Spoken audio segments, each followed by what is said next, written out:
My partner had to go into hospital today, which is never fun. So this is going to be a very brief video. I didn't really get much in the way of work done at all today because we were just dealing with that particular thing. But I do have one little thing that I spotted today, which I actually remembered is one of my favorite things to do with your cover art that I don't see many developers actually doing.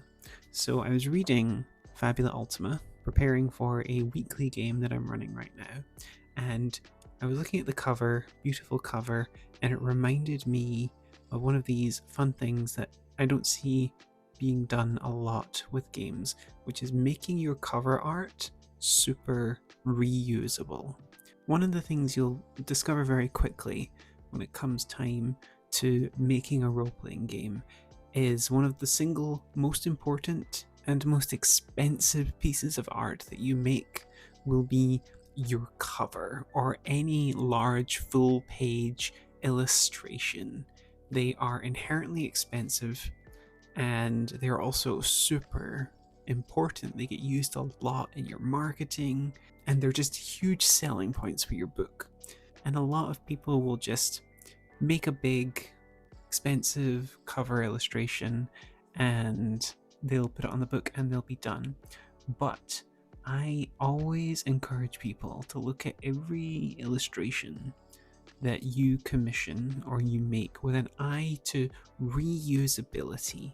How can I use this in different ways? How can I kit bash it, etc.?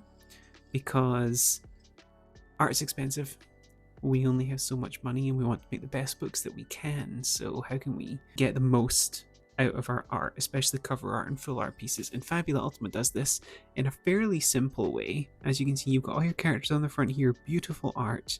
And if we go into the book itself, you'll notice that, well, who is this? Beautiful big character illustration right here, taken from the front cover.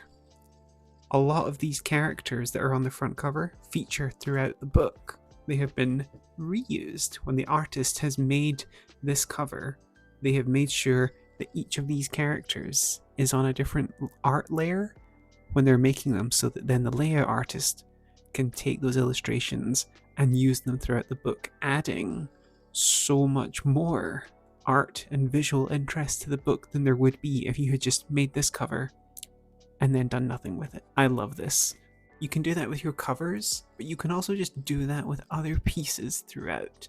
So Fabula Ultima is kind of like, they do what I would say is a kind of standard way of doing it. You put a bunch of characters on the cover, and then you can use that art throughout. We also did it for the Laundry 2nd edition, and let me show you.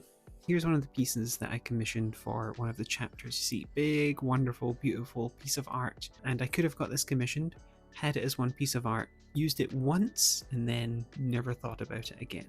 But one of the things I really wanted to do was make the book as visually interesting as possible. So when I was talking to the artist, I asked them if they could make all of these different elements into their own individual assets in the layers. Just simply consider as you're going through, okay, so we've got these guys here, you know, these oil rig workers who are zombies, they're one element.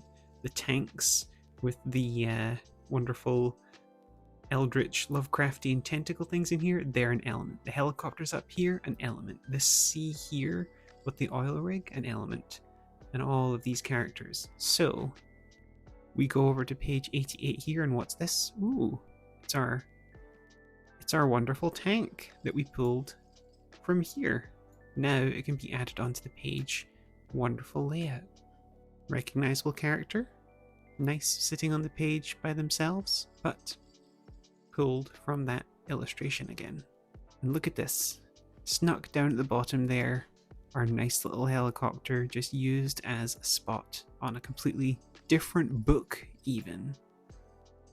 And we did this for the majority of these large collaged illustrations in the Laundry files. We asked the artists to separate out elements of it. So a wonderful, big, crazy piece here. I think this is one of the first pieces that we actually did when we were trying to find the art style for the Laundry 2nd edition. And if we look, we can see we have this cool guy up here, the cultists with the knives. And then boom, they show up back down here. Another wonderful page that would have just had nothing visually interesting on it, but by just keeping these elements separate, we can have them down here in the corner. More bang for our buck. Same again. We took our fishmen from that illustration, popped them down here. This guy here, also just taken from that illustration again.